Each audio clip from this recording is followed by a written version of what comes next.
Handa na ba ang inyong mga puso para sa isang kwentong susubok sa inyong pananaw tungkol sa pagtitiwala at pagtataksil? Halina't pakinggan natin ang isang salaysay na magpapatunay na kung minsan ang pinakamatamis na halik ay siyang nagtatago ng pinakamaitim na lason.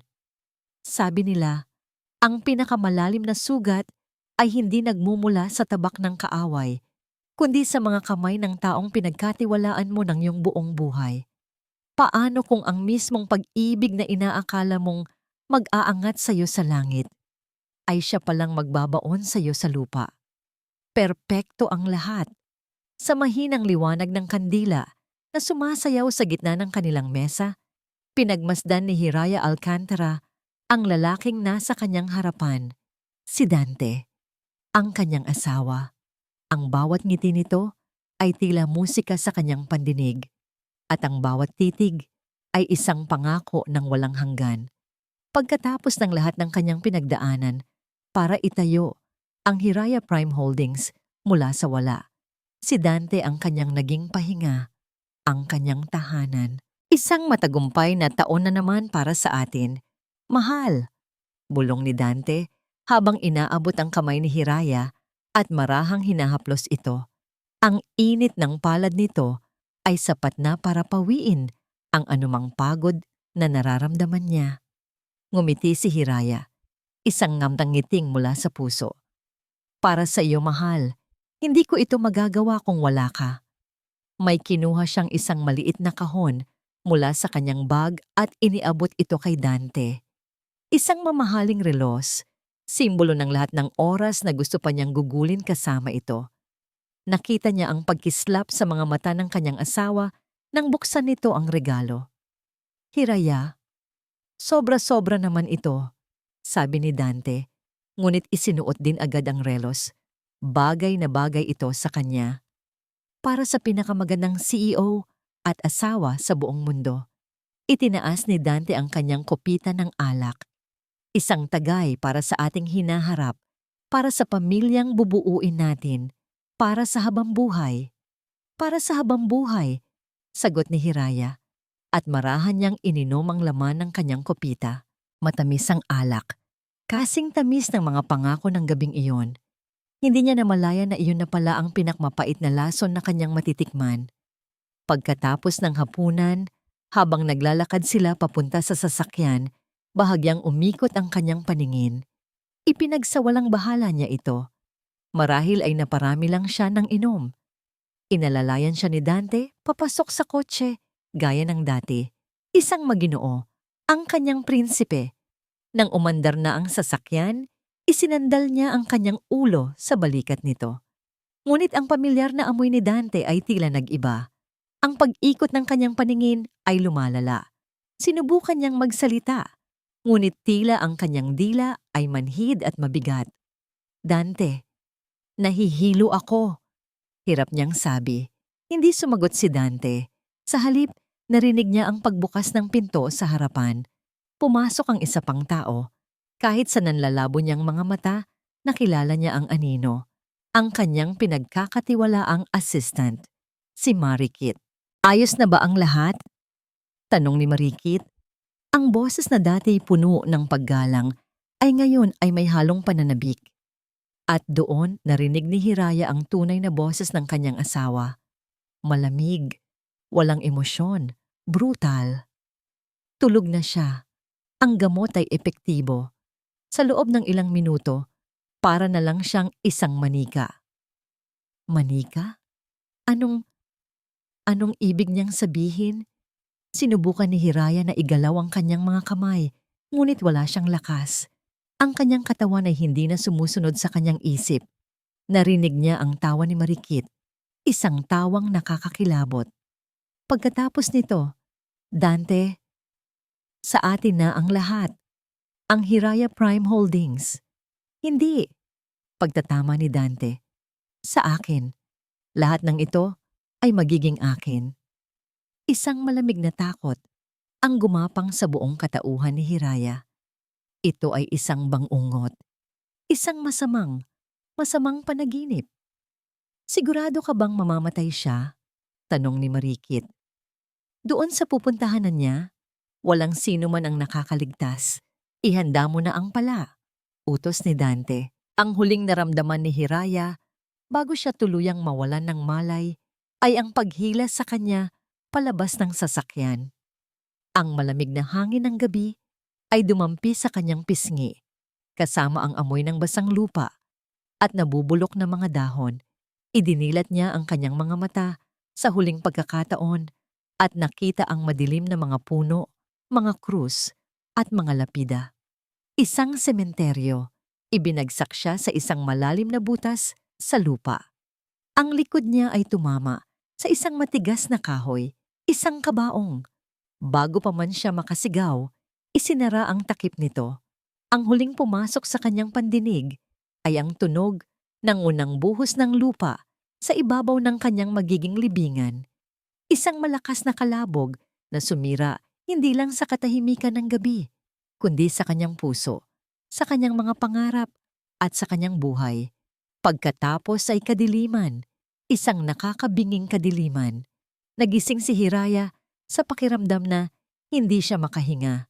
Madilim ang paligid, masikip. Sinubukan niyang umupo, ngunit ang kanyang noo ay tumama sa isang matigas na bagay. Kinapa niya ang kanyang paligid.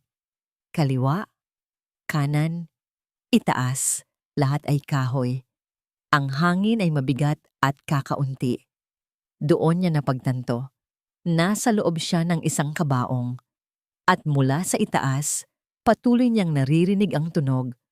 Ang sunod-sunod na kalabog ng lupang ibinabaon siya ng buhay. Hindi! Ang sigaw ni Hiraya ay naging isang pabulong na halinghing sa loob ng masikip na espasyo. Pinaghahampas niya ng kanyang mga palad ang kahoy sa itaas niya, ngunit ang naririnig lang niya ay ang mapurol na tunog ng kanyang mga kamay laban sa matigas na takip. Bawat hampas ay kumukuha ng lakas, ng hangin, na unti-unti nang nauubos. Gusto niyang sumigaw ulit, ngunit ang takot ay tila isang kamay na nakasakal sa kanyang lalamunan.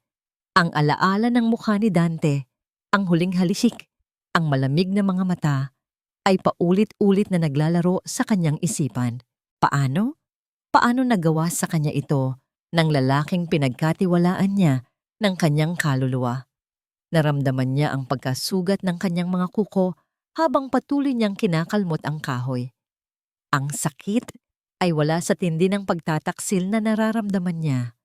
Bawat buhos ng lupa sa itaas ay tila isang paalala. Ito na ang wakas. Dito siya mamamatay. Mag-isa.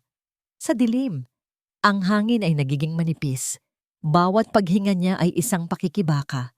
Nagsimulang manlabo ang kanyang paningin, hindi dahil sa dilim, kundi dahil sa kawalan ng hangin. Napahinto siya sa pagwawala. Ipinipon ang natitirang lakas. Kailangan niyang mag-isip. Ngunit paano ka makakapag-isip kung ang iyong libingan ay unti-unti nang isinasara? Sa gitna ng kanyang paghihingalo, may naramdaman siyang matigas sa bulsa ng kanyang coat. Ang kanyang telepono. Ginamit niya ang kanyang nanginginig na mga kamay para kunin ito. Basag ang screen, resulta ng pagbagsak sa kanya kanina. Ngunit sa pagpindot niya sa gilid, umilaw ito. 10%. Ang liwanag mula sa munting screen ay tila isang araw sa walang hanggang gabi. Ito ang tanging koneksyon niya sa mundo sa itaas. Ngunit sino ang tatawagan niya? Anong sasabihin niya? Bago pa man siya makapag-isip, namatay ang ilaw, ubos na ang baterya, at kasabay nito, tila naubos na rin ang lahat ng kanyang pag-asa. Sa ibabaw ng lupa, ilang metro lang mula sa pinagtatabunan kay Hiraya, umuusok ang isang maliit na kaldero sa loob ng isang barong-barong na gawa sa yero at mga pinagtagpi-tagping kahoy.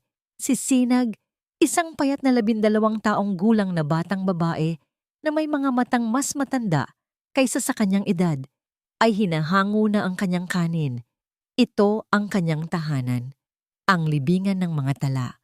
Habang isinasalin niya ang kanin sa isang platong lata, may narinig siyang kakaibang tunog. Mahina, mapurol, isang kalabog. Tumigil siya, pinakinggan ang paligid. Ang maririnig lang ay ang tunog ng mga kuliglig at ang ihip ng hangin sa mga puno ng kalachuchi. Guni-guni ko lang siguro, bulong niya sa sarili. Maraming kwento sa sementeryong ito, mga ligaw na kaluluwa, mga aswang. Sanay na siya. Ngunit narinig niya itong muli. Kalabog, kalabog. Mas mahina ngayon, tila hirap na. Hindi ito tunog ng hayop at lalong hindi ito tunog ng hangin. Galing ito sa ilalim ng lupa. Isang pamilyar na takot ang nagsimulang kumapit sa kanya. Ngunit ang takot na yon ay hinaluan ng isang damdaming mas malakas. Kuryosidad. Sa buong buhay niya sa sementeryo, sa piling ng mga patay, ngayon lang siya nakarinig ng isang bagay na ganito. Kumuha siya ng isang piraso ng bakal mula sa gilid, ang kanyang proteksyon laban sa mga ahas o kung sino mang may masamang balak. Dahan-dahan siyang lumabas ng kanyang munting tahanan. Ang buwan ay bilog, nagbibigay ng sapat na liwanag para makita ang mga hilera ng mga nitso. Sinundan niya ang pinanggagalingan ng tunog. Dinala siya nito sa isang bahagi ng sementeryo kung saan sariwa pa ang lupa. Tila may bagong libing. Tumigil ang tunog. Saglit siyang naghintay. At doon, narinig niya ito sa huling pagkakataon. Isang napakahinang kalampag na tila nagmumula sa ilalim mismo ng kanyang mga paa. Itinapon niya ang takot sa isang tabi. Lumuhod siya at idinikit ang kanyang tainga sa malamig na lupa. Ang lahat ay tahimik. Akala niya ay tapos na. Ngunit bigla, may narinig siyang mahinang-mahinang pagkaluskos. Isang tunog ng desperasyon, gamit ang isang boses na bahagya lang lumalabas sa kanyang lalamunan, nagtanong siya sa lupa. May tao ba riyan? Sa ilalim, sa bingit ng kamatayan, narinig ni Hiraya ang tinig. Mahina, malayo, tila isang anghel na bumubulong mula sa langit. Halusinasyon na ba ito? Nag-aagaw buhay na ba siya? May tao ba riyan? Narinig niya itong muli. Totoo. May tao sa itaas. Ginamit niya ang lahat ng hibla ng lakas na natitira sa kanyang pagod na katawan. Ang kanyang huling pag-asa, itinaas niya ang kanyang mga kamay at buong lakas na idinabog ito sa takip ng kabaong. 1, 2, 3 beses. Napaatras si Sinag. Narinig niya ito. Malinaw na malinaw. Isang sagot. Isang sagot mula sa ilalim ng lupa. Hindi ito hayop. Hindi ito guni-guni. Ang takot ay bumalik. 100 beses na mas malakas. Nanlaki ang kanyang mga mata. Bumilis ang tibok ng kanyang puso. Tumakbo siya. Tumakbo siya ng buong bilis. Palayo sa sariwang libingan habang isinisigaw ang tanging pangalan na alam niyang makakatulong sa kanya. Mangbantay. Tulong. Mangbantay. May multo po sa ilalim ng lupa. Sa loob ng kabaong, ang bawat segundo ay tila isang kawalang hanggan. Ang tinig na narinig ni Hiraya ay nawala na. Pinalitan ng katahimikan na mas nakakabingi kaysa sa dati. Nawawalan na ba siya ng pag-asa? O mas malala pa, nababaliw na ba siya? Ang hangin ay halos wala na. Ang kanyang mga baga ay nag-aapoy at ang bawat pagtibok ng kanyang puso ay isang masakit na paalala ng kanyang papalapit na kamatayan. Ang kanyang mga kamay ay nanghihina na sa paghampas. Ang dilim sa kanyang paligid ay nagsisimula nang pumasok sa kanyang kamalayan. Tulungan. Niyo. Ako. Ang huling bulong na namutawi sa kanyang mga labi bago siya dinalaw ng kadiliman. Sa may maliit na kubol ng gwardya sa tarangkahan ng sementeryo, nagulat si Mang Bantay nang biglang bumukas ang pinto. Si Sinag, hinihingal, namumutla sa takot at may luha sa mga mata. Mang Bantay, sigaw ng bata. Sinag, anong nangyayari sa'yo? Hating gabi na. Sabi ng matandang lalaki, isang dating sundalo na ang muka ay kinorte ng panahon at karanasan. May tao po sa ilalim ng lupa. Narinig ko siya. Sumasagot siya. Hirap na paliwanag ni Sinag sa gitna ng kanyang paghabol sa hininga. Kumunot ang noo ni Mang Bantay. Ano bang pinagsasabi mo, bata ka? Baka kung anong hayop lang yan o guni-guni mo lang. Hindi po. Totoo po. Sumisigaw po siya ng tulong. Pagpupumilit ni Sinag, hinila ang laylayan ng damit ng matanda. Parang inililibing siya ng buhay. Dali na po, Mang Bantay. Maniwala po kayo sa akin. Nakita ni Mang Bantay ang purong takot at katapatan sa mga mata ng bata. Hindi ito nagsisinungaling. Sa dami ng taon niya sa serbisyo, alam niya kung kailan ang isang tao ay nagsasasabi ng totoo. Isang kaba ang biglang kumalat sa kanyang dibdib. Kinuha niya ang kanyang lumang pala at isang flashlight. Sige, ituro mo sa akin kung saan. Mabilis silang tumakbo pabalik. Itinuro ni Sinag ang bunto ng sariwang lupa. Itinutok ni Mang Bantay ang flashlight. Walang pangalan. Walang marka. Isang libing na walang pagkakakilanlan. Idinikit niya ang kanyang tainga sa lupa. Gaya ng ginawa ni Sinag, katahimikan. Wala naman, Sinag, sabi niya. Ngunit bago pa man niya maitaas ang kanyang ulo, may narinig siyang isang napakahinang tunog. Isang pagkalmot. Isang tunog na puno ng desperasyon. Hindi na siya nagsalita pa. Itinayo niya ang pala at buong lakas na ibinaon ito sa lupa. Ang bawat paghukay ay isang karera laban sa oras. Si Sinag, sa kanyang munting lakas, ay tumulong maghukay gamit ang kanyang mga kamay. Hindi alintana ang putik at mga batong sumusugat sa kanyang mga palad. Ang tunog ng pala laban sa lupa, ang tanging musika sa gabing iyon. Isang himig ng pag-asa. Ilang minuto ang lumipas na tila mga oras, hanggang sa wakas, tumama ang dulo ng pala sa isang matigas na bagay. Kahoy. Dito na! Sigaw ni Mang Bantay. Magkasama nilang inalis ang natitirang lupa. Nakita nila ang takip ng isang murang kabaong na kahoy. Gamit ang dulo ng pala, sinubukan itong buksan ni Mang Bantay. Matigas. Nag-ipon siya ng lakas at sa isang malakas na tulak bumigay ang takip. Crack! Ang takip ng kabaong ay bumukas. Isang bugso ng mabahong hangin ang lumabas at sa liwanag ng buwan at ng flashlight, nakita nila ang isang babae sa loob. Maputla, walang malay, ngunit humihinga. Agad siyang binuhat ni Mang Bantay palabas. Inihiga siya sa damuhan. Umubo si Hiraya. Isang malakas, masakit na pag-ubo na nagpuno sa kanyang mga baga ng sariwang hangin ng gabi. Idinilat niya ang kanyang mga mata at ang una niyang nakita ay ang dalawang anino na nakatayo sa ibabaw niya, isang matanda at isang bata.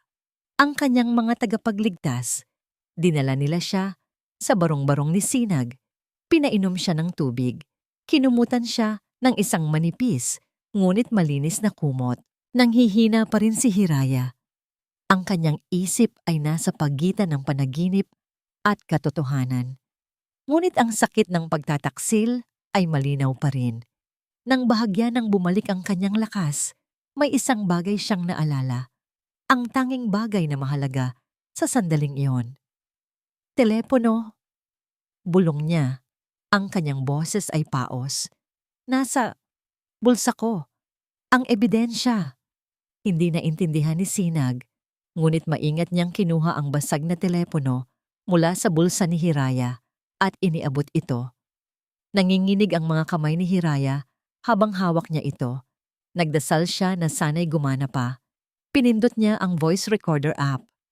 May isang file doon. Ang huling pag-uusap. Pinindot niya ang play. Ang katahimikan sa loob ng munting dampa ay binasag ng isang pamilyar na boses na nagmumula sa speaker ng telepono. Boses ni Dante. Malinaw na malinaw. Pagkatapos ng gabing ito, ang Hiraya Prime Holdings ay sa atin na. Kasunod nito ang tawa ni Marikit.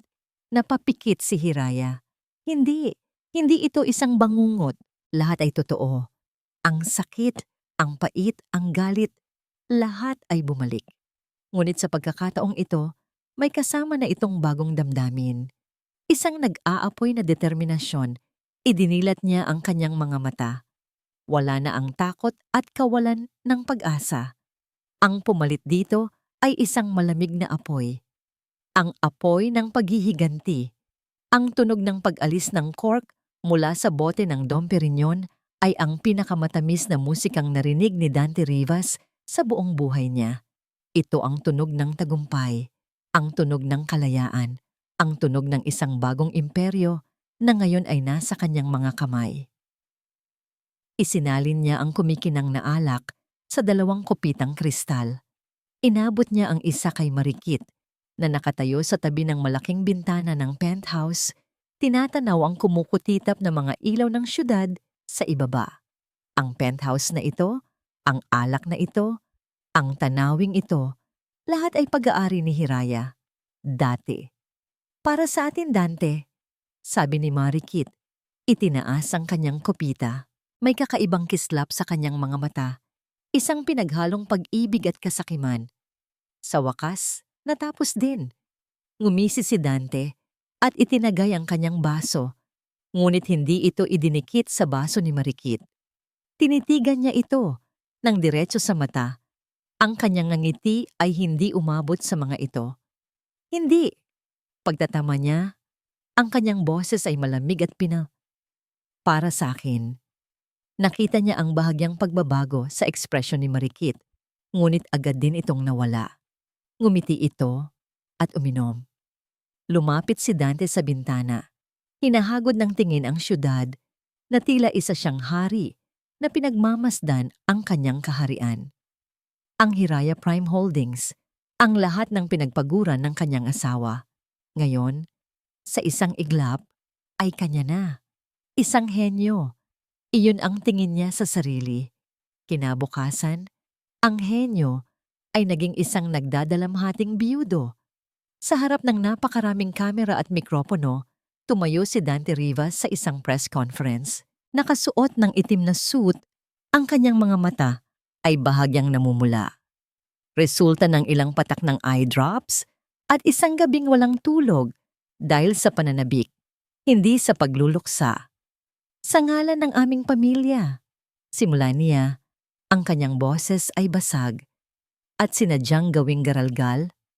Labis po naming ikinalulungkot na ipaalam sa inyo ang biglaang pagpanaw ng aking pinakamamahal na asawa, si Hiraya Alcantara, dahil sa atake sa puso.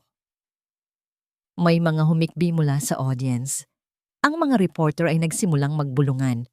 Dahan-dahan siyang nagpunas ng pekeng luha sa gilid ng kanyang mata. Magaling, Dante. Aktor ka na, sabi niya sa kanyang sarili. Ang kanyang isip ay hindi na sa alaala ni Hiraya, kundi sa stock market. Kailangan niyang maging kapani-paniwala. Kailangan niyang makuha ang simpatya ng lahat para masigurong walang magiging problema sa paglipat ng kapangyarihan. Si Hiraya, siya ang ilaw ng aking buhay.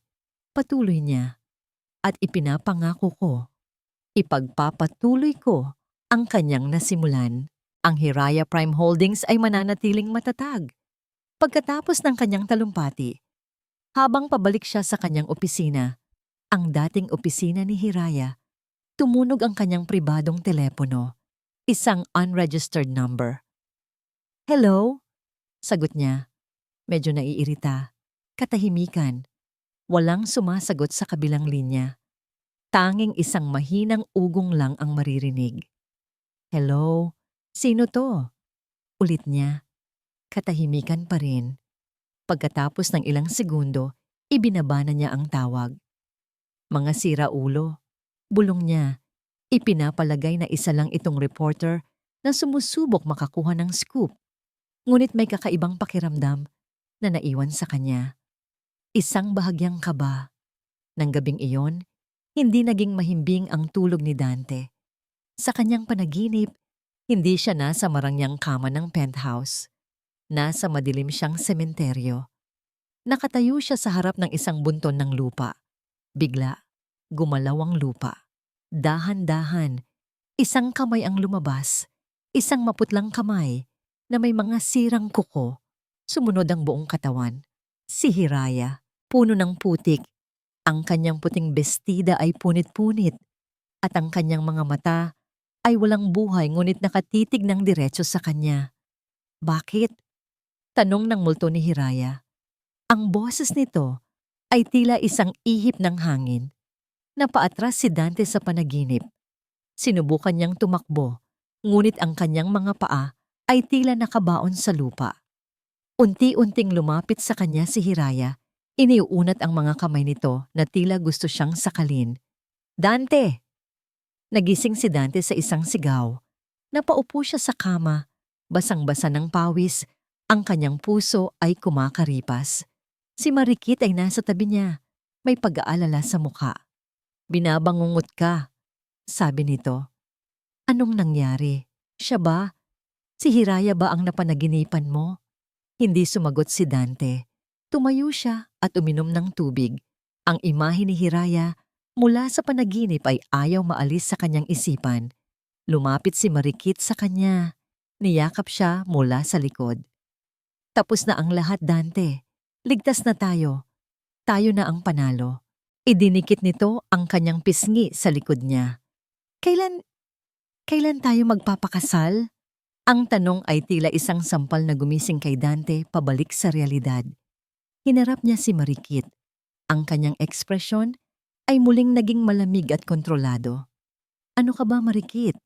Kakamatay lang ni Hiraya. Sabi niya, ang boses ay may bahid ng pagkainis.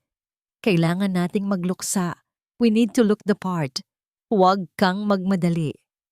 Nakita niya ang sakit at pagkadismaya sa mga mata ni Marikit. Ang init ng yakap nito ay biglang nanlamig. Bumitaw ito sa kanya. Ang maliit na lamat sa kanilang pekeng tagumpay ay nagsisimula ng mabuo. Bago pa man sumikat ang araw, ang tatlong anino ay tahimik na gumalaw sa pagitan ng mga nitsyo ng libingan ng mga tala. Bawat isa ay may balabal na nagtatago sa kanilang pagkatao. Si Mang Bantay ay nakasuot ng isang lumang sombrero. Si Sinag ay may maluwag na jacket na may hood. At si Hiraya, na ang muka ay nakatago sa ilalim ng isang baseball cap at scarf, ay mahigpit na hawak ang basag na telepono sa kanyang bulsa na para bang ito ang pinakabanal na relikya sa mundo. Ito ang kanyang pangako. Ang sirang pangako ng kanyang nakaraan at ang tanging pangako ng hustisya para sa kanyang hinaharap. Dito tayo dadaan, bulong ni Mang Bantay. Itinuturo ang isang butas sa pader sa likurang bahagi ng sementeryo. Mas ligtas dito. Sumunod sila ng walang tanong. Ang bawat hakbang palayo sa sementeryo ay isang hakbang pabalik sa mundo kung saan siya ay patay na. Ang bawat mukha na nakakasalubong nila sa mataong kalye ay isang potensyal na banta. Ang dating CEO na sanay sa pagtingin ng mga tao ay ngayon ay nagnanais na maging invisible. Sa unang pagkakataon, naramdaman niya ang takot na nararamdaman ng mga taong walang kapangyarihan. Ang kanilang patutunguhan ay isang maliit na eskinita, nakatago sa pagitan ng mga naglalakihang gusali. Isang maliit na pinto na may karatulang Lino's Cellphone Repair and General Merchandise. Ito ay masikip, amoy alikabok at lumang electronics. Ngunit para kay Hiraya, ito ang kanilang korte. Ang kanilang huling pag-asa. Isang matandang lalaki na may makapal na salamin ang sumalubong sa kanila. Si Mang Lino. Bantay, ikaw pala. Bati nito. Pasok kayo. Ano-anong maitutulong ko? Lino, pasensya na sa abala, sabi ni Mang Bantay. Inilabas ni Hiraya ang telepono at maingat na inilagay sa mesa. Itong telepono, nalaglag sa tubig. Ang kailangan lang namin ay makuha ang isang voice recording file sa loob. Napakahalaga nito. Tiningnan ni Mang Lino ang basag na telepono. Kinuha niya ito at sinuri. Malala ang pagkakabasag. Titingnan ko kung kaya pa ng powers ko. Ang sumunod na oras ay ang pinakamahabang oras sa buhay ni Hiraya. Nakatayo lang sila sa likod ni Mang Lino, pinapanood ang bawat paggalaw ng kanyang mga kamay. Bawat pag-click ng mouse, Bawat pag-type sa keyboard ay isang tunog ng pag-asa o pagkabigo. Si Sinag ay tahimik na nakahawak sa laylayan ng damit ni Hiraya. Tila nagbibigay ng lakas. Aha! Sabi ni Mang Lino pagkaraan ng mahabang panahon. Nakita ko ang memory chip. Mukhang buo pa naman. Susubukan kong i-extract ang data. Isang alon ng ginhawa ang bumalot kay Hiraya. Napahawak siya sa dibdib. Salamat sa Diyos, bulong niya sa sarili. Malapit na nilang makuha ang ebidensya. Matapos ang ilang minuto pa ng paghihintay, tumango si Mang Lino. Nakuha ko na. May isang audio file dito. Gusto niyo bang pakinggan? Sabay-sabay silang tumango. Pinindot ni Mang Lino ang play. Ang pamilyar na boses ni Dante ay pumuno sa maliit na silid. Malinaw na malinaw. Pagkatapos ng gabing ito, ang Hiraya Prime Holdings ay sa atin na. Napangiti si Hiraya. Ito na. Ito na ang katibayan. Ang boses ni Marikit ay sumunod. Nagtatawa. Ang lahat ay perpekto. Ngayon, ang huling bahagi na lang, ang pinakamahalagang bahagi. Ngunit pagkatapos ng tawa ni Marikit, ang sumunod ay hindi isang boses, kundi isang magaspang, nakakabininging tunog. Isang ingay na parang sigaw ng isang sirang makina. Static. Kumunot ang noo ni Mang Lino. Inulit niya ito. Ganoon pa rin. Sa atin na. Tawa. KR. Ano? Anong nangyari? Tanong ni Hiraya. Ang kanyang nangiti ay biglang naglaho. Sinubukang ayusin ni Mang Lino ang file gamit ang iba't ibang software. Ngunit sa bawat pagsubok, pareho ang resulta. Malungkot siyang umiling at humarap sa kanila. Pasensya na, sabi niya sa malumanay na boses. Ang unang bahagi ng recording ay malinaw. Pero mukhang dahil sa tindi ng pagbagsak, ang eksaktong bahagi ng memory chip kung saan nakaimbak ang huling parte ng audio ay nasira. Hindi na ito marirecover, hanggang dyan na lang talaga. Tinitigan ni Hiraya ang computer screen na tila hindi makapaniwala. Pakiusap? Pakiusap. Subukan niyo po ulit. Pagmamakaawa niya.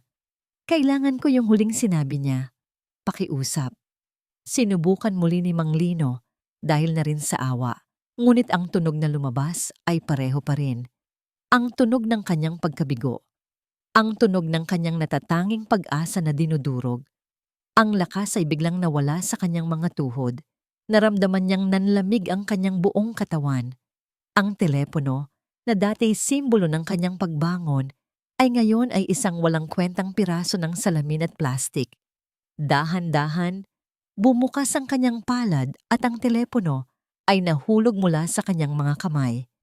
Ang kalansing nito sa sahig ay umalingaw-ngaw sa nakabibinging katahimikan. Napaluhod si Hiraya sa sahig na semento. Ang ebidensya, ang nag-iisang katibayan niya. Wala na. Nawala na parang bula. Ang lahat ng sakit, ang lahat ng paghihirap para mabuhay, ang lahat ng pag-asa. Para saan pa? Niyakap siya ni Sinag. Naramdaman ni Mang Bantay ang bigat sa kanyang dibdib. Ngunit walang salita ang maaaring makapag-alis ng sakit na nakikita nila sa mga mata ni Hiraya. Sa paglalakbay pabalik, walang nagsalita. Ang bigat ng katahimikan ay mas masakit kaysa sa anumang sigaw. Pagdating nila sa dampa, umupo si Hiraya sa isang sulok, nakatingin sa kawalan. Ang apoy ng paghihiganti sa kanyang mga mata ay namatay. Pinalitan ng isang blangko, walang buhay na titig.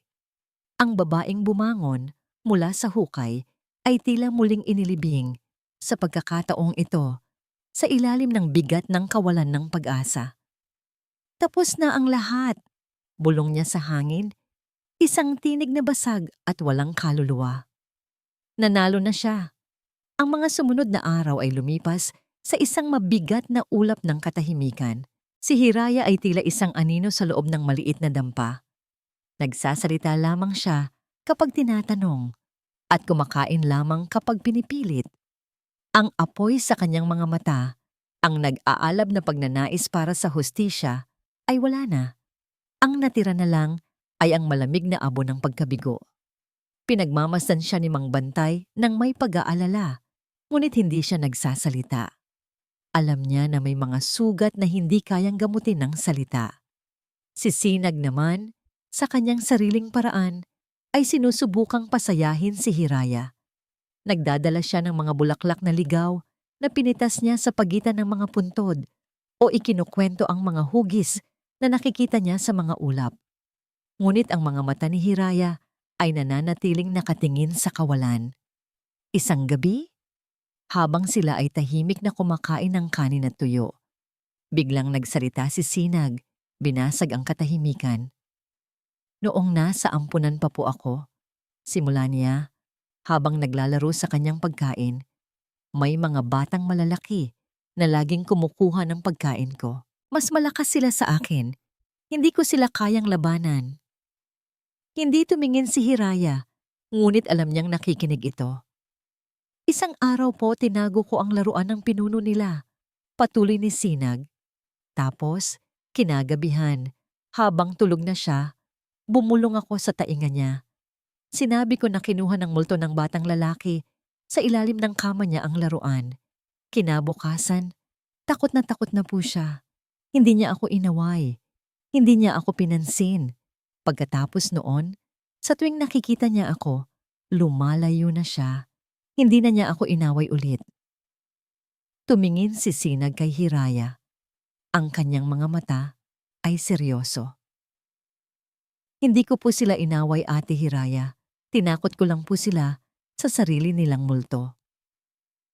Isang bagay sa sinabi ng bata ang tila tumagos sa pader na itinayo ni Hiraya sa kanyang paligid.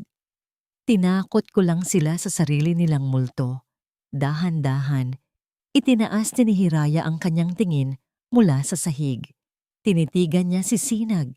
Ang simpleng kwento ng bata ay biglang nagbukas ng isang pinto sa kanyang isipan. Isang pinto na akala niya ay habambuhay nang nakasara. Ang ebidensya, ang sirang recording, iyon ang kanyang inasahan. Isang sandatang pisikal. Ngunit paano kung mali siya ng sandata? Si Dante, si Marikit, pareho silang may kasalanan. Pareho silang may tinatagong takot. Sila ang may dala ng sarili nilang multo. Ang multo ng kanilang krimen. Ang kailangan lang niyang gawin ay hayaan ang multong iyon na magpakita sa kanila. Isang maliit na kislap ang nagsimulang mabuhay sa blangkong mga mata ni Hiraya. Kung hindi nila maririnig ang katotohanan, bulong ni Hiraya sa sarili, inuulit ang aral mula sa kwento ni Sinag, kailangan kong pilitin sila na mismong magsabi ng katotohanan. Napatingin sa kanya si Mang Bantay. Nakita niya ang pagbabago. Ang babaeng nawala ng pag-asa ay unti-unting naglalaho at sa lugar nito, isang bagong Hiraya ang isinisilang. Mas matalino, mas mapanganib. Mang Bantay, sabi ni Hiraya, ang kanyang boses ay mayroon ng bahid ng dating awtoridad. Kailangan ko ng tulong niyo. Sa liwanag ng isang gasera, ang tatlong magkakaibang tao ay nagtipon. Ang dating CEO, ang dating sundalo, at ang batang kalye. Sila ay naging isang konseho ng digmaan. Ang pinakamalaking kahinaan ni Dante at Marikit ay hindi ang kanilang kasakiman, kundi ang kanilang kawalan ng tiwala sa isa't isa. Paliwanag ni Hiraya, ang kanyang mga daliri ay gumuguhit ng mga plano sa maalikabok na sahig. Sila ay magkatuwang sa krimen, pero ang pundasyon nila ay kasinungalingan. Isang maliit na duda lang ang kailangan, at sila na mismo ang magwawasak sa isa't isa. Anong plano mo? Tanong ni Mang Bantay. Hindi na natin kailangan ng ebidensya na maririnig ng korte, sagot ni Hiraya. Ang kailangan natin ay isang psychological warfare. Paparamdamin natin sa kanila na may nakakaalam, na may nakamasid, na ang multo ko ay hindi matahimik. Hahayaan natin ang kanilang takot at paranoia na gawin ang lahat para sa atin. Kumuha si Hiraya ng kaunting pera mula sa natitirang laman ng kanyang pitaka at iniabot ito kay Mang Bantay. Bumili po kayo ng pinakamurang cellphone at isang bagong SIM card. Isang SIM card na hindi matutunton ni numan. Kinabukasan, hawak na ni Hiraya ang isang maliit na burner phone. Sa kabilang linya ng syudad, si Dante Rivas ay kalalabas lang mula sa isang board meeting.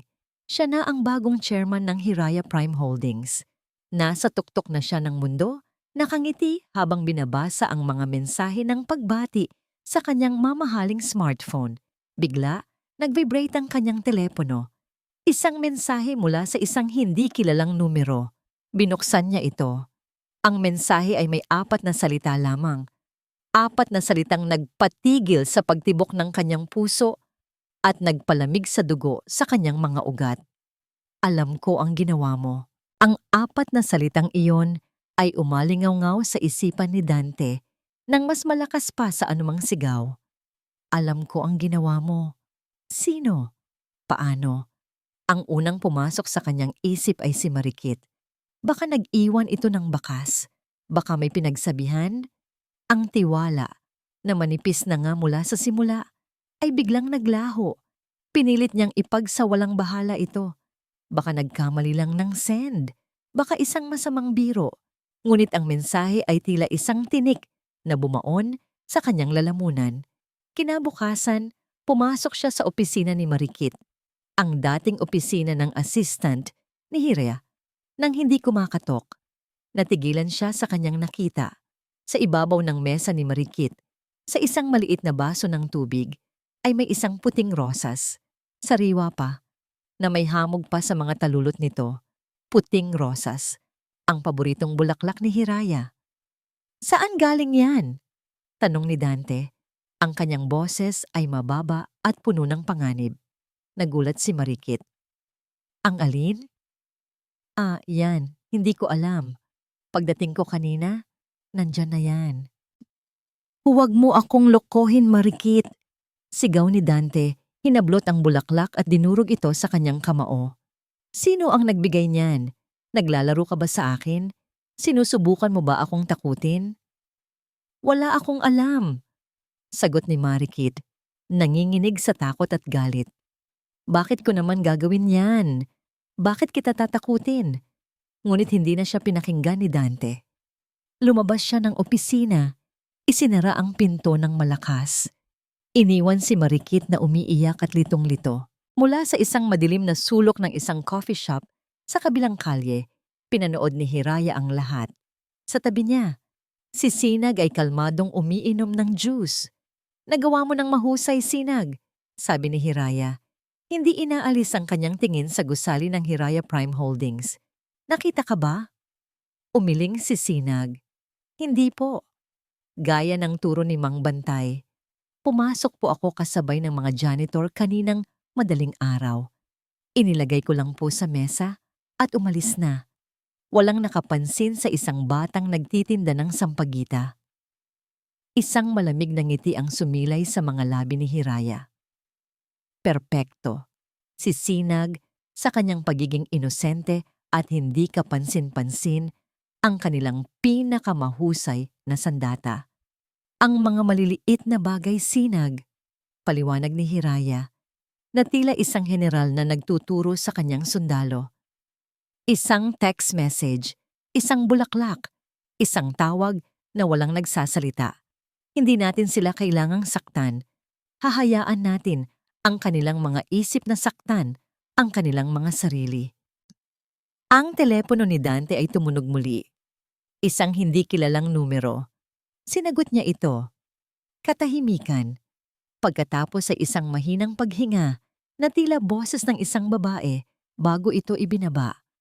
Ang takot na naramdaman niya sa kanyang panaginip ay nagsimulang gumapang sa kanyang ulirat kahit na siya ay gising. Pabalik-balik na naglalakad si Dante sa loob ng kanyang opisina.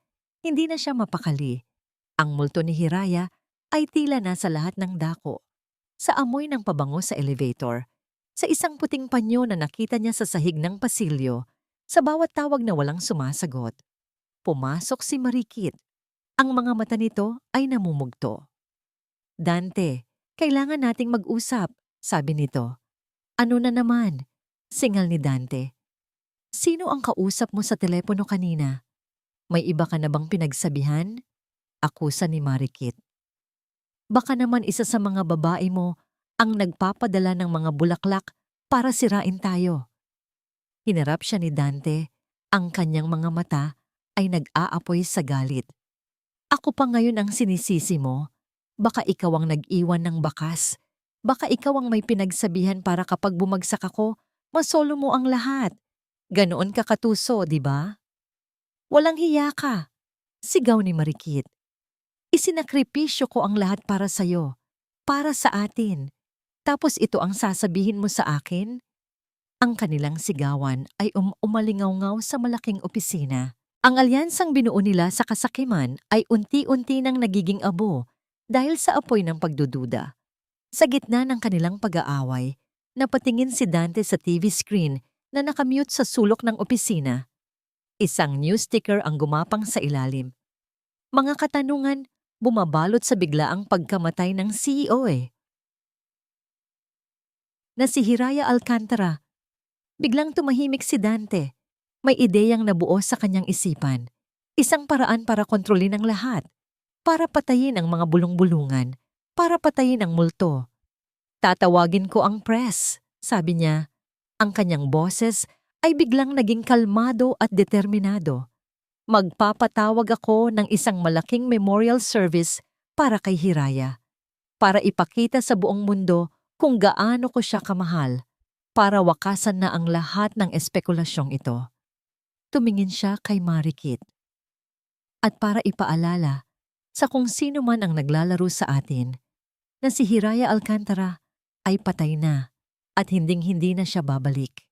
Sa sementeryo, sa liwanag ng isang maliit na debateryang ilaw, binabasa ni Hiraya ang balita sa isang lumang tablet na dala ni Mang Bantay. Ang anunsyo tungkol sa memorial service ay nasa lahat ng news sites. Nakalagay ang petsa, oras at lugar. Isang engrandeng paalala ng kanyang kamatayan. Ibinaba niya ang tablet. Ang mga anino mula sa ilawan ay sumayaw sa kanyang mukha, nagbibigay diin sa malamig at mapanuring kislap sa kanyang mga mata.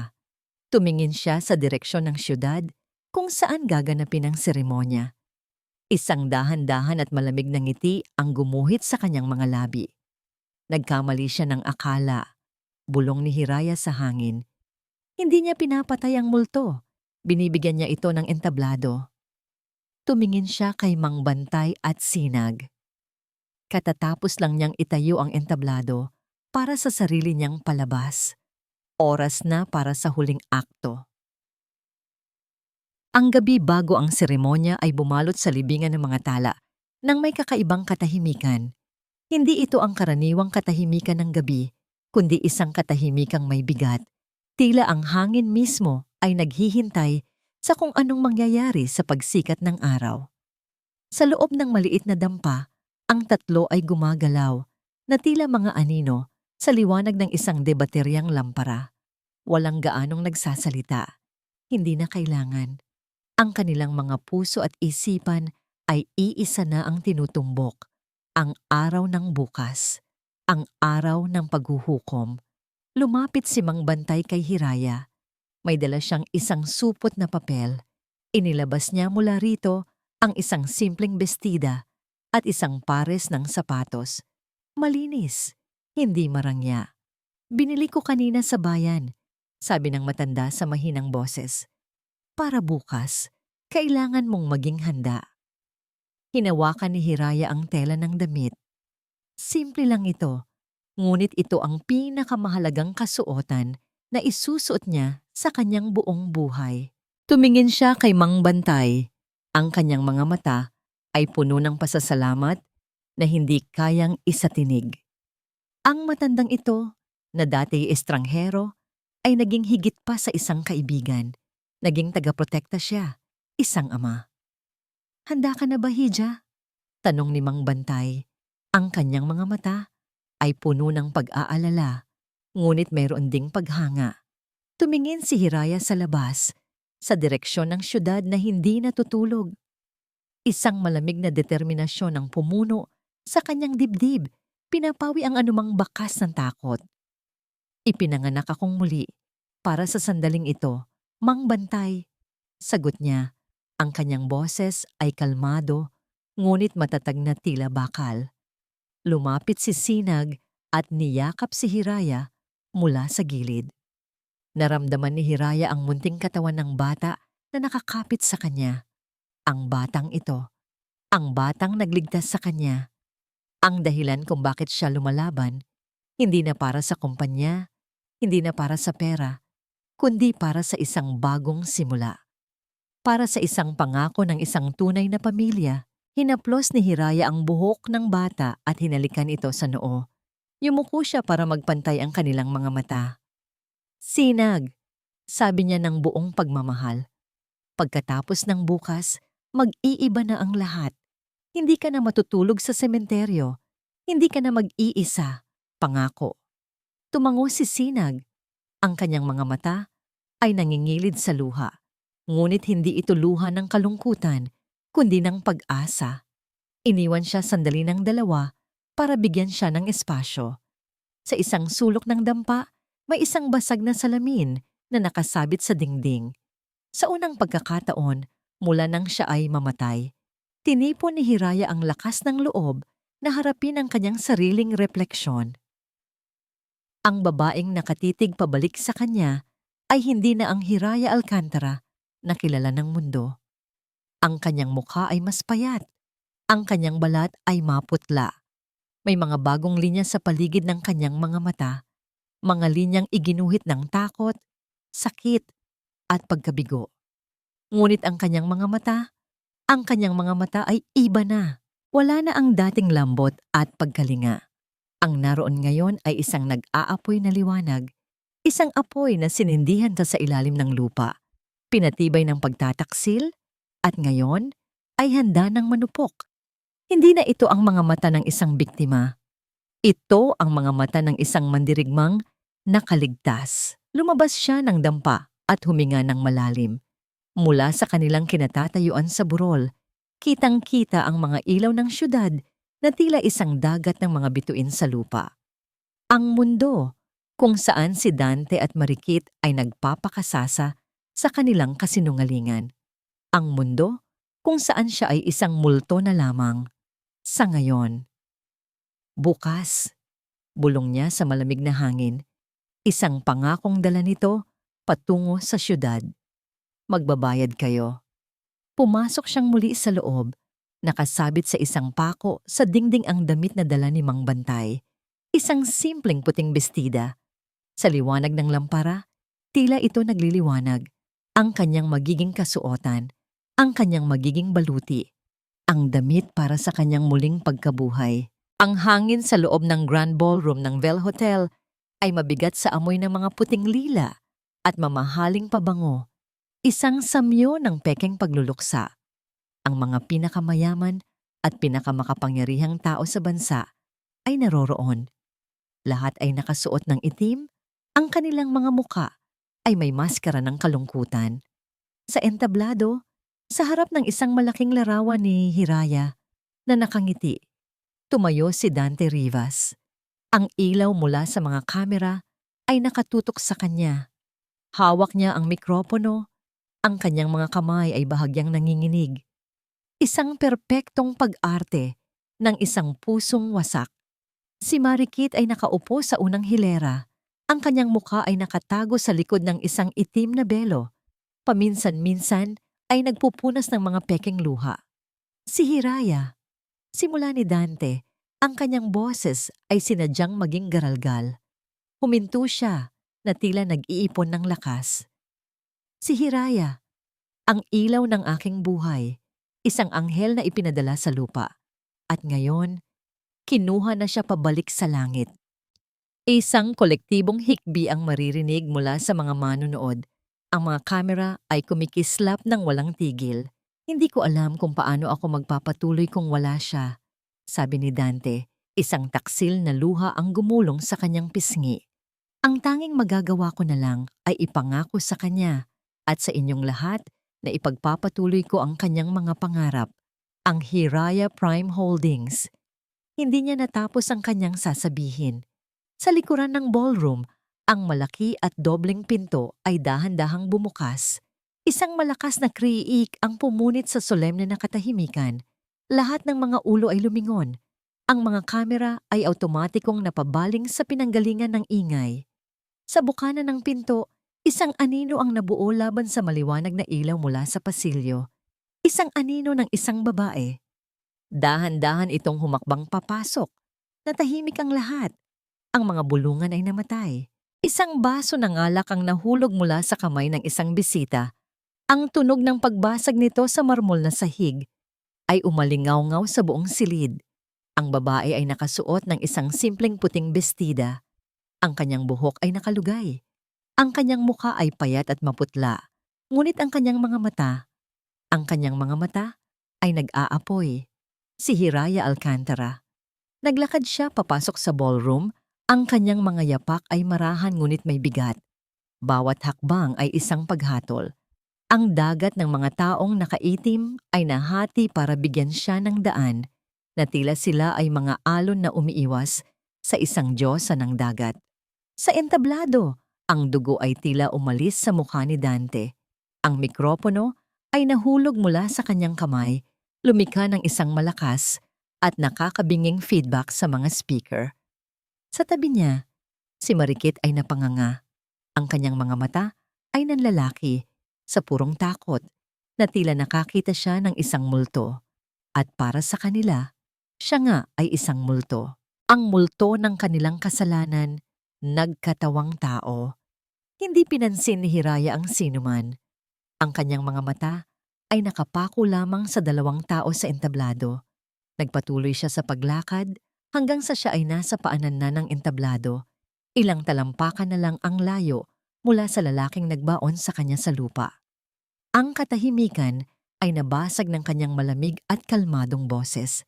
Tumingin siya ng diretso kay Dante at isang maliit, nakakakilabot ng ngiti ang sumilay sa kanyang mga labi. "An, miss mo na ba ako, mahal ko?" Napaatras si Dante na tumba sa upuang nasa likuran niya. Nanginginig ang kanyang mga labi, walang salitang lumalabas. Hindi. Imposible.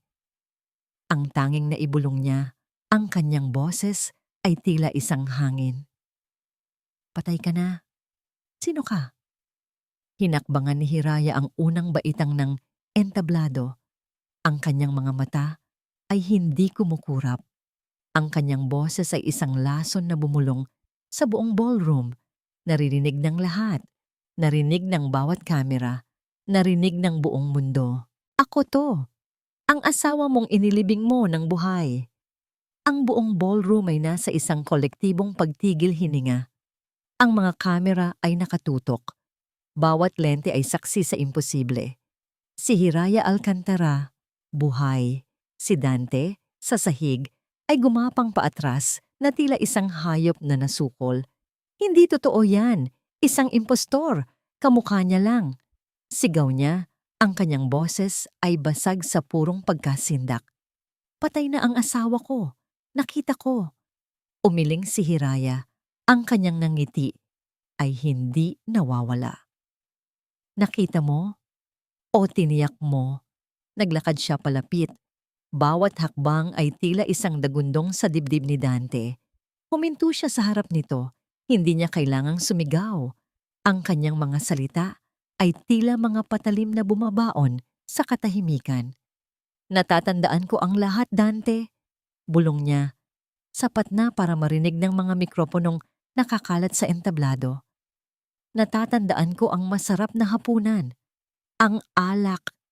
Sinabi mong mahal mo ako bago mo ako binigyan ng baso na may lason, di ba?" "Sinungaling," sigaw ni Dante. Ngunit ang pawis na namumuo sa kanyang noo ay nagsasabi ng ibang kwento. Hindi siya pinansin ni Hiraya. Ang kanyang tingin ay bumaling kay Marikit na naninigas sa kanyang upuan. Ang mukha ay kasing putla ng bestida ni Hiraya. "At ikaw, Marikit?" sabi ni Hiraya. Ang kanyang boses ay may halong pekeng awa. "Ang tapat kong assistant. Ipinangako ba niya sa'yo ang buong mundo? Sinabi ba niyang pakakasalan ka niya kapag nawala na ako?" Biglang nabuhayan ng loob si Marikit sa takot. Umiling siya. Wala akong alam. Wala akong kinalaman dito. Ganoon din ba ang sinabi niya sa huling babaeng pinangakuan niya ng kasal bago ka dumating? Patuloy ni Hiraya, isang tanong na idinisenyo para magtanim ng laso ng pagdududa. O baka naman, kasama ka rin sa mga plano niyang itapon kapag nakuha na niya ang lahat? Ang mga salita ni Hiraya ay tumama sa target. Ang takot sa mga mata ni Marikit ay napalitan ng galit at pagdududa. Tumingin siya kay Dante na ngayon ay nakatayo na, nanginginig. Dante, anong ibig niyang sabihin? Tanong ni Marikit. Huwag kang maniwala sa kanya. Sinisira niya lang tayo. Sigaw ni Dante. Sinusubukang bawiin ang kontrol. Itinuro niya si Hiraya. Arestuhin niyo yan. Isa siyang manloloko. Ngunit huli na ang lahat. Ang buto ng pagdududa ay naitanim na. Sinisira o nagsasabi ng totoo, sabi ni Hiraya, muling bumaling kay Marikit. Iniisip mo ba talagang hahatiin niya sa'yo ang daan-daang bilyon? Ikaw na nakakaalam ng pinakamadilim niyang sikreto? Gising, Marikit. Para sa kanya, isa ka lang kasangkapan, isang hagdan na tinapakan niya. At kapag hindi ka na kailangan, itatapon ka na lang na parang basura. Iyon na ang huling dagok. Ang katotohanang matagal nang itinatago ni Marikit sa kanyang sarili ay sumabog. Ang lahat ng kasinungalingan ni Dante, ang mga paaasang napako, ang takot na siya ang isusunod. Hindi! Sigaw ni Marikit. Tumayo at itinuro si Dante. Ang kanyang mga kamay ay nanginginig sa galit. Kasalanan mo to. Ideya mo ang lahat ng ito. Sinabi mo na ito lang ang paraan para magkasama tayo. Sinabi mo na mahal mo ako. Naging isang sirko ang memorial service. Ang mga kamera ay mabilis na nagpapalipat-lipat ng focus mula kay Hiraya, kay Dante at kay Marikit. Manahimik ka, hangal. Bulyaw ni Dante pabalik. Ang kanyang maskara ng pagluluksa ay tuluyan ng natanggal. Inilalantad ang halimaw sa ilalim nito. Hindi ako mananahimik, ganti ni Marikit. Ang kanyang mga luha ngayon ay totoo na. Mga luha ng galit at pagsisisi. Pinlano mo ang lahat. Ang paglalagay ng gamot sa inumin na niya. Ang pagbaon sa kanya sa sementeryo. Pinilit mo ako. Sa gitna ng kaguluhan, si Hiraya ay tahimik lang na nanonood. Hindi niya kailangan ng sirang recording. Ang pag-amin ay nangyayari mismo sa harap ng buong mundo. Mas malinaw at mas nakakakilabot. Sa sobrang galit at pagkasuklam, sinugod ni Dante si Marikit. Hinawakan niya ito sa braso. Kasalanan mo to. Kung hindi ka lang sana tanga para mag-iwan ng bakas, walang sino man ang makakaalam. Isang malakas na pag-amin. Isang pag-amin na hindi na mababawi. Sa sandaling iyon, ang mga pulis na pinaalerto ni Mang Bantay at naghihintay lang sa labas ay pumasok sa ballroom. Mabilis, tahimik, professional. Bago pa man makapag-react si Dante, ang malamig na bakal ng posas ay isinara na sa kanyang mga pulso. Ganoon din ang ginawa kay Marikit na napaluhod na lang sa sahig, umiiyak ng walang tigil. Natapos na ang lahat. Tumingin si Dante kay Hiraya sa huling pagkakataon. Ang kanyang mga mata ay puno ng pagkamuhi at hindi makapaniwala. Paano? Hindi siya sinagot ni Hiraya. Tinalikuran na niya ang mga ito. Ang hustisya ay naisakatuparan na. Ang kanyang misyon ay tapos na. Habang kinukuha ng mga pulis ang dalawang nagkasala, si Hiraya ay naglakad palayo sa entablado, palayo sa mga kamera, palayo sa kanyang nakaraan. Ang tanging gusto na lang niya ngayon ay umuwi sa isang tunay na tahanan. Ang ingay ng mga kamera, ang sigawan ng mga reporter, ang mga sirena ng pulis. Lahat ay parang isang malayong alingawngaw na lang sa isipan ni Hiraya. Hindi siya humarap sa kanila. Sa tulong ng ilang security personnel ng hotel, na dati niyang mga empleyado na may utang na loob sa kanya, nailabas siya sa isang pribadong daanan sa likod. Doon, sa isang madilim na eskinita, isang lumang kotse ang naghihintay. Sa loob, Naroon si Mang Bantay at si Sinag. Walang nagsalita sa biyahe pabalik. Hindi na kailangan. Ang bigat na matagal ng pasan ni Hiraya sa kanyang dibdib ay unti-unti nang nawawala. Hindi siya bumalik sa kanyang penthouse o sa kanyang opisina. Mayroon lang siyang isang lugar na gustong puntahan. Ang kotse ay huminto sa tarangkahan ng libingan ng mga tala. Ang lugar kung saan siya namatay ay siya ring lugar kung saan siya muling nabuhay. Pagbaba nila, ang sariwang hangin ng gabi ay sumalubong sa kanila. Tumingala si Hiraya sa kalangitan na puno ng mga bituin. Ang parehong mga bituin na kanyang tinitingnan mula sa ilalim ng lupa. Ngayon, tinitingnan niya ang mga ito ng may kalayaan. Naglakad sila papunta sa maliit na dampa ni Sinag, ang kanilang naging headquarters, ang kanilang naging kanlungan. Umupo si Hiraya sa isang kahoy na upuan sa labas, nakatingin sa puntod na dapat sana ay sa kanya. Lumapit si Mang Bantay at nag-abot sa kanya ng isang tasang mainit na salabat. Tinanggap ito ni Hiraya. Natapos na, Hija, sabi ng matanda. Ang kanyang boses ay puno ng respeto. Tumingin si Hiraya sa kanya. Ang kanyang mga mata ay nangingilid sa mga luha na ngayon lang niya pinakawalan. Hindi ito luha ng galit o sakit, kundi ng pasasalamat. Hindi ko ito magagawa kung wala kayo, Mang Bantay, sabi niya. Hindi niyo lang iniligtas ang buhay ko, iniligtas niyo ang kaluluwa ko. Ngumiti ang matanda. Ang mabuting puso ay laging nagtatagumpay laban sa kasamaan. Iyon ang turo sa akin ng aking mga magulang. Lumabas si Sinag mula sa dampa. Tahimik itong lumapit at umupo sa tabi ni Hiraya. Isinandal ang ulo nito sa kanyang braso. Niyakap ni Hiraya ang bata. Ang batang nagbigay sa kanya ng lakas para lumaban. Habang yakap niya si Sinag, isang malinaw na katotohanan ang bumalot sa puso ni Hiraya. Sa loob ng maraming taon, ang kanyang mundo ay umikot sa pera, kapangyarihan, at pagpapalago ng isang imperyo. Ngunit sa isang gabi, lahat ng iyon ay kinuha sa kanya. At sa kawalan, natagpuan niya ang isang bagay na mas mahalaga pa kaysa sa lahat ng yaman sa mundo. Ang tunay na katapatan, ang tunay na pamilya. Dahan-dahan siyang humiwalay sa pagkakayakap at hinawakan ang magkabilang balikat ni Sinag. Tinitigan niya ito ng diretso sa mga matang nakakita na ng sobrang kalungkutan para sa kanyang murang edad. Sinag, simula ni Hiraya, ang kanyang boses ay nanginginig sa emosyon. Utang ko sa iyo ang buhay ko, pero higit pa roon, binigyan mo ako ng dahilan para mabuhay muli.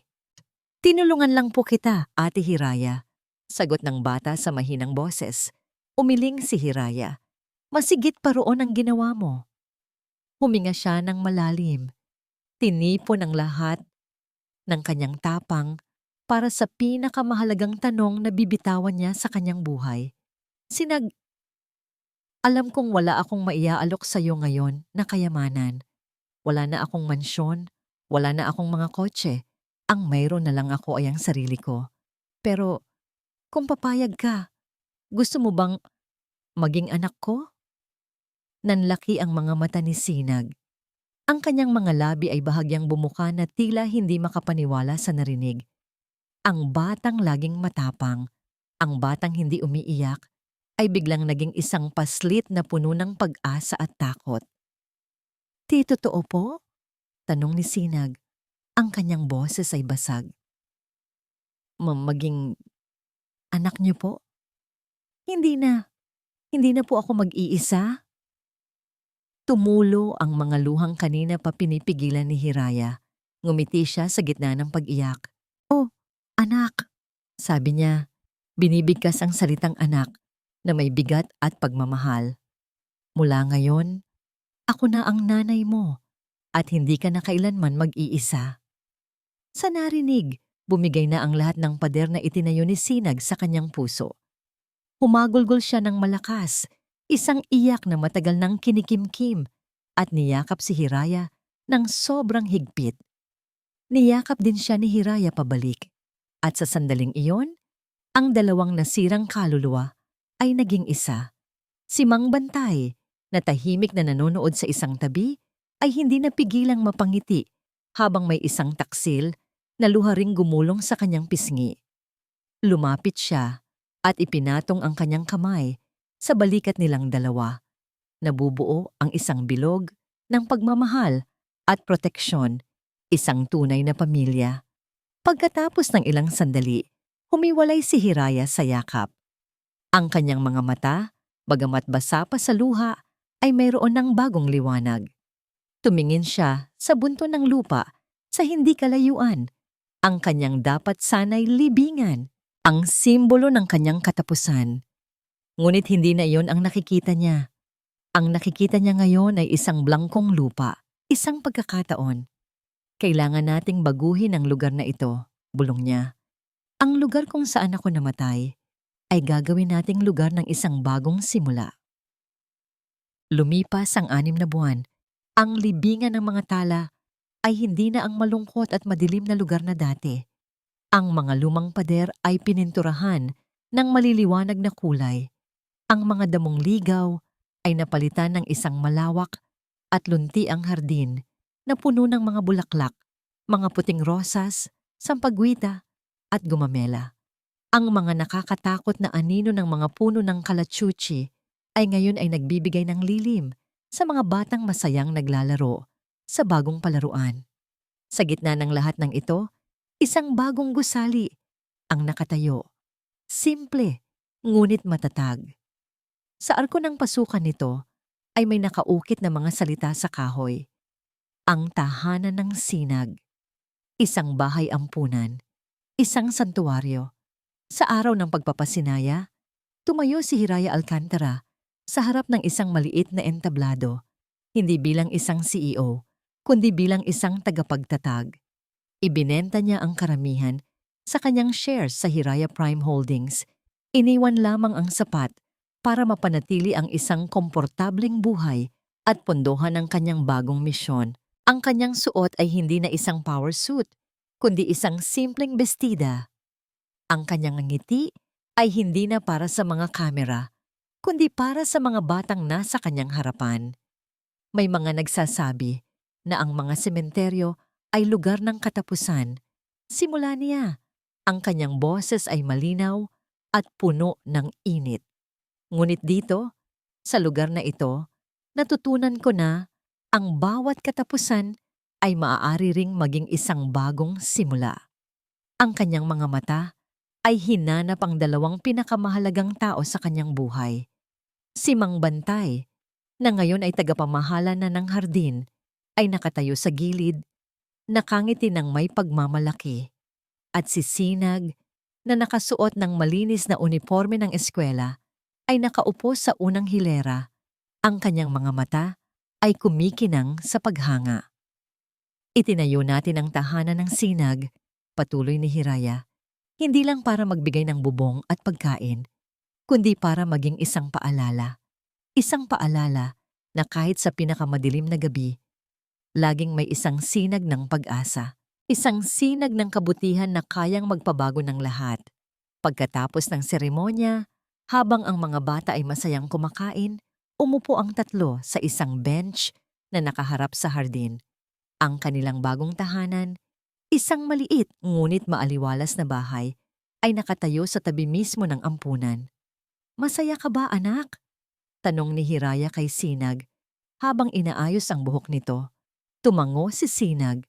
Ang kanyang pisngi ay puno ng spaghetti. "Sobra po, Nay," sagot niya. Ang salitang Nay ay lumalabas na sa kanyang mga labi ng natural at puno ng pagmamahal. "May mga kaibigan na po ako. At sabi po ni teacher, ako raw po ang pinakamagaling sa math sa klase." Napangiti si Hiraya. Ang dating mailap at seryosong bata ay ngayon ay isang masayahing estudyante na puno ng mga pangarap. Nang gumabi na at ang mga bata sa ampunan ay mahimbing nang natutulog, lumabas silang tatlo sa hardin. Umupo sila sa malambot na damuhan sa mismong lugar kung saan dating nakatayo ang puntod. na hinukay nila. Tumingala sila sa kalangitan. Ang buwan ay maliwanag at ang mga bituin ay tila mas marami at mas nagniningning kaysa dati. Alam niyo po, sabi ni Sinag sa mahinang boses, dati, kapag tumitingin ako sa mga bituin, iniisip ko kung nasaan ang mga magulang ko. Ngayon, kapag tumitingin ako sa kanila, alam kong kasama ko na ang pamilya ko. Itinuro niya ang isang partikular na maningning na bituin. Ayun po yung bituin yun, Nay, kasi kayo po ang nagbigay ng liwanag sa buhay ko. Niyakap ni Hiraya si Sinag ng mahigpit. Si Mang Bantay naman ay inakbayan silang dalawa. Tatlong magkakaibang tao na pinagtagpo ng isang madilim na gabi, na ngayon ay bumubuo ng isang pamilyang mas matatag pa kaysa sa anumang gusaling gawa sa bakal at semento. Ang babaeng nawala sa lahat ay natagpuan ang lahat ng bagay na tunay na mahalaga. Ang batang walang sinuman ay natagpuan ng isang ina. At ang matandang tagapagbantay ay natagpuan ng isang pamilyang babantayan habang buhay. Sa ilalim ng tahimik na mga bituin, sa hardin na ipinanganak mula sa isang libingan, natagpuan nila ang kanilang kapayapaan, ang kanilang tahanan, ang kanilang bagong simula. At dito po nagtatapos ang ating kwento, mga minamahal naming tagapakinig. Isang salaysay na nagpapatunay na ang tunay na lakas ay hindi nasusukat sa yaman o kapangyarihan, kundi sa kakayahang bumangon mula sa pagkadapa, magpatawad, at magmahal muli. Ang aral ng kwento natin ngayon ay simple lang. Ang pamilya ay hindi laging nagsisimula sa dugo, kundi ito ay nabubuo sa pamamagitan ng sakripisyo, katapatan, at pag-ibig na walang hinihintay na kapalit. Maraming salamat po sa inyong walang sawang pagsubaybay at pakikinig. Kung mayroon kayong komento, aral na napulot, o kung anong uri ng kwento ang gusto ninyong marinig sa susunod, huwag po kayong mahiyang i-comment sa ibaba. Hindi dito nagtatapos ang ating paglalakbay. Marami pa pong kwentong kasing ganda at mas puno ng aral dito sa aming channel. Kung nagustuhan nyo ang kwentong ito, i-like, i-share sa pamilya at mga kaibigan, at mag-subscribe na rin para lagi kayong updated sa mga susunod pa naming kwento. I-click nyo ang notification bell para kayo ang unang makarinig kapag may bago kaming upload. Pagpalain po kayo ng Panginoon, kayo at ang inyong buong pamilya. Hanggang sa muli!